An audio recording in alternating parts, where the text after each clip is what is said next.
perfectly imperfect.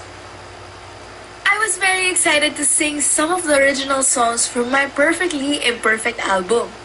Lalo na yung singles na hindi pa nare-release. Nakakataba talaga ng puso na marami pa rin ang nakaka-appreciate ng mga iba kong kanta na hindi pa masyadong sikat.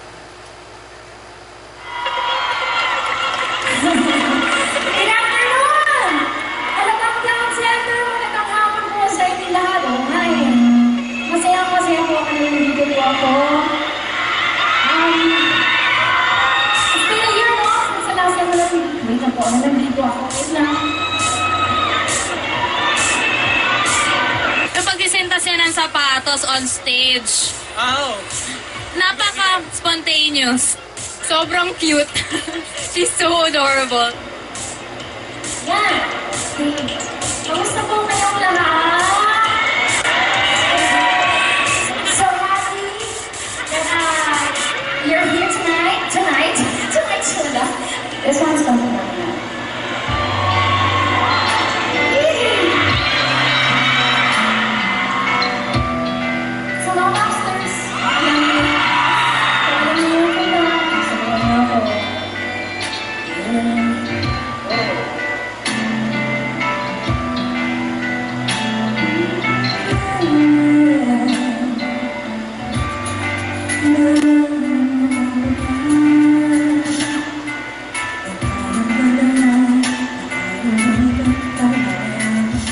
She's beautiful, she's kind, she's good in singing and dancing, and sobrang fun po ako ng Sarah.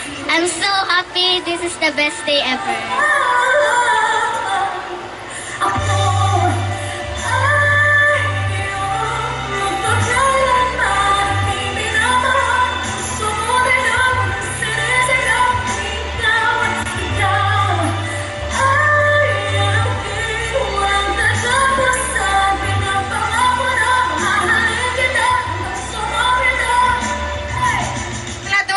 Lahat favorite namin, lahat memorize namin. Nakagising along kami every time na magka-concert siya sa ganito.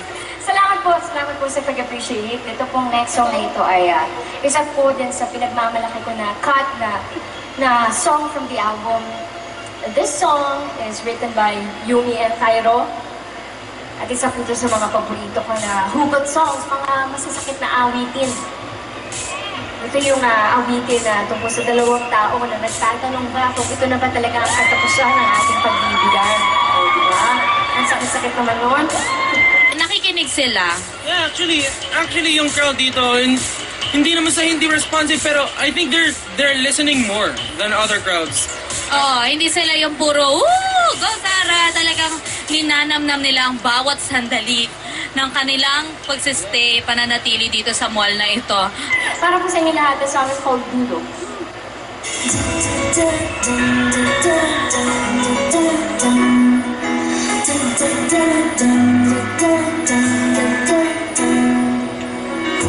Nakatingin sa malayo, nakatingin lang ang bibig. Bakit hindi nga ba tayo? Bakit tila walang ibig? We enjoyed it and hoping we can watch more shows of her in the future. Yes, it's our first time to see her live, actually.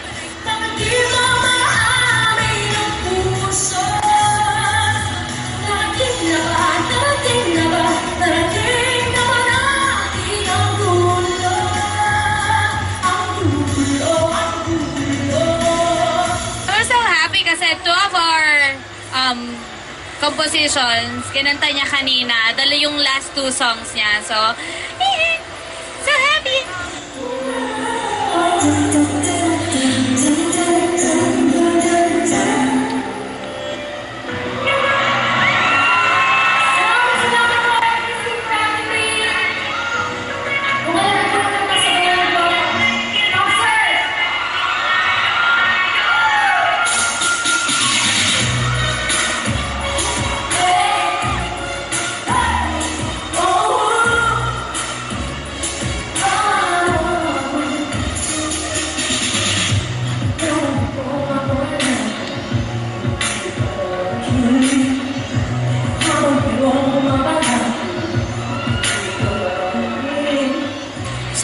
ko siya kasi talagang iba-iba siya pag nag-perform sa stage. Ang inininim niya pero pag nasa stage siya talagang 100% the best binibigay niya.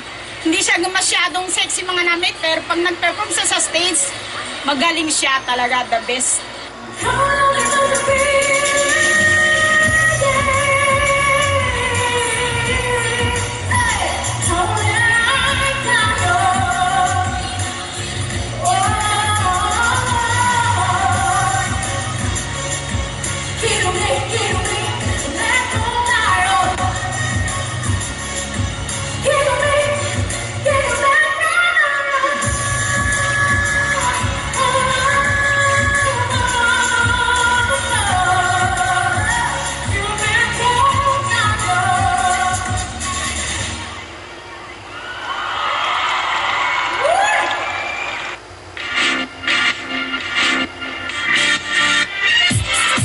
Galing pa nga po akong Quezon City. Kanina 12:30, andito na ako eh. Talagang gusto ko siya makita ng personal. Opo, talagang ang sarap na feeling. Perfect siya para sa akin eh. Sabi nga niya hindi, pero para sa akin. Kasi mabait siyang anak, mabait siya sa mga fans niya. Kaya talagang support ako. Opo, sobrang humble na. Yun lang talaga yung masasabi ko sa kanya. Iba si Sarah po. Basta Sarah Geronimo, sulit siya. Ang ganda ni Sarah. First time ko siya makita. Nakaka-starstruck. Tsaka ang galing niya talagang kumanta. Sobra. Sobrang saya lang kasi for the past months, I've been waiting for Sarah to do a live show. Tapos finally, ito na. So, ayun. Ate Sarah, continue niyo po yung pagkagaling ng kanta niyo po and keep it up.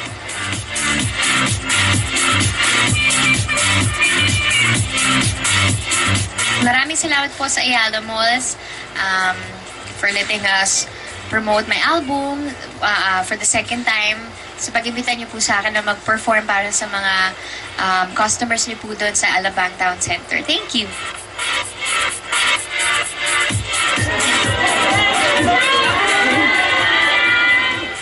Maraming salamat po sa oras ninyo. Sana po nag-enjoy kayo.